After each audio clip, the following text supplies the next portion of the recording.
Apa benda ni? Vigo? Ya, ada scan ah. Tak. Ha? Tak payah scan. Sini duduk. Okey, baik bang. Okay. Ni dah beli rumah belum ni? Belum. Sekarang umur apa? Umur sekarang 25 bang.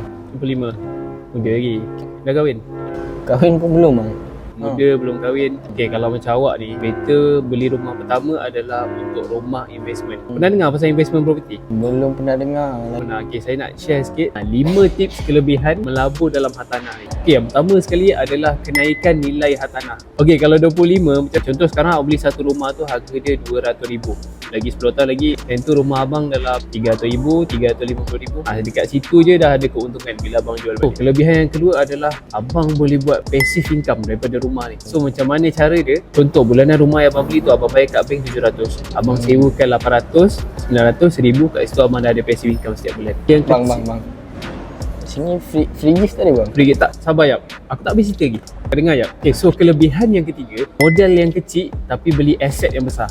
Ada yang beli rumah tanpa modal lagi. Abang boleh beli satu aset yang harga ratus ribu tanpa keluarkan sebarang modal ataupun keluar modal yang sangat-sangat kecil. Baik tim Vigo ni. Sabar, ada kelebihan yang keempat. Okay, so kelebihan yang keempat adalah perlindungan inflasi. Biasa kan inflasi kan susut nilai kan, susut nilai wang ringgit kita semua. Tapi hartanah dia tak susut. Daripada kita simpan cash duit kita dalam bank, better kita letak cash kita tu kita beli aset.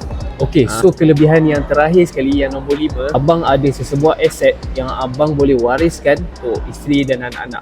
So contohnya macam sekarang abang duduk, lepas 35 tahun kita dah tua kan. Dia kata kalau sampai masanya, sampai ajal, aset ni boleh diganti, boleh diwariskan kepada anak-anak. Meninggal pun kita ada sesuatu lah untuk. Itulah harta, orang kata harta untuk anak-anak. Macam mana? Saya muda lagi bang. Kita kena fikir, kita anak muda, lelaki, kita kena fikir untuk jangka masa panjang. Beli rumah sekarang. Sekarang awak sign kat sini. Tapi saya nak free gift je bang. Free gift. Saya Lepas awak sign, saya bagi free gift pen. Free gift pen? Free gift pen, yes. Boleh lah. Bawa balik bang. Okay bang, tahniah.